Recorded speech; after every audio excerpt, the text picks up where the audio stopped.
ప్రజావాణి పరిష్కార వేదిక కావాలి కానీ కేవలం పబ్లిసిటీ షో కోసం కాదని చెప్పి మేము తెలియజేస్తూ ఉన్నాం. ప్రజావాణి పేరు మీద కేవలం పబ్లిసిటీ చేసుకోవాలని ప్రయత్నం చేస్తే భారతీయ జనతా పార్టీ తరఫున ఊరుకునే సమస్య లేదు. మీరు పదే పదే ప్రజల తమ కష్టాలు, సమస్యలు, బాధలు, ఆవేదనలు చెప్పుకునేందుకు ప్రజావాణి కార్యక్రమాన్ని ఆర్భాటంగా మొదలుపెట్టినామని చెప్పుకున్నటువంటి ముఖ్యమంత్రి గారు సీఎం క్యాంప్ ఆఫీసులో ప్రజా దర్బారుని ప్రతిరోజు నడిపిస్తారని చెప్పుకున్నారు. ప్రతిరోజు దర్బారు నడిపిస్తామని చెప్పి ఈరోజు కేవలం వారానికి 2 రోజులు మాత్రమే మరి ప్రజా దర్బారు అని చెప్పి మళ్ళీ మాట మార్చారు. ప్రతిరోజు నడిపిస్తామని చెప్పారు.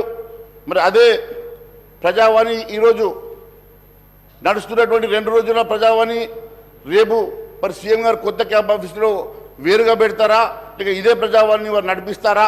మరి ఈ ప్రజావాణి నడిపిస్తే మరి ముఖ్యమంత్రి గారు వారి మంత్రివర్యులందరూ కూడా రోజు కూర్చొని అర్జీలు తీసుకుంటారా, అధికారులతో సహా కూర్చొని వెంటనే పరిష్కారం చేస్తారా?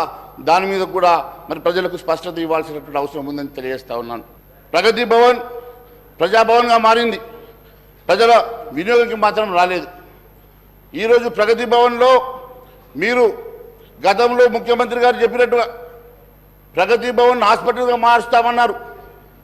అదే మాదిరిగా ప్రగతి భవన్ని స్టడీ సర్కిల్ చేస్తాము, అక్కడి నుంచి ఐఏఎస్ ఐపీఎస్ ఆఫీసర్ ప్రొడ్యూస్ చేస్తాము, అక్కడి నుంచి విద్యావంతులు ప్రొడ్యూస్ చేస్తాము, భారతదేశానికి వర్ణ తెచ్చేటువంటి వాళ్ళను ప్రొడ్యూస్ చేస్తామని చెప్పి ఆ రోజు మరి పిసిసి అధ్యక్షుడు ఉన్నటువంటి ఈరోజు ముఖ్యమంత్రి గారు చెప్పారు.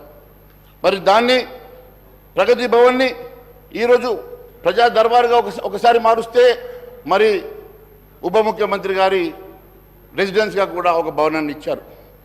మరి మీరు ఇచ్చినటువంటి హాస్పిటల్, మీరు హామీ ఇచ్చినటువంటి హాస్పిటల్ కానీ, మీరు హామీ ఇచ్చినటువంటి మరి స్టడీ సర్కిల్ కానీ మరి ఇక్కడ కూడా కనబడతలేదు.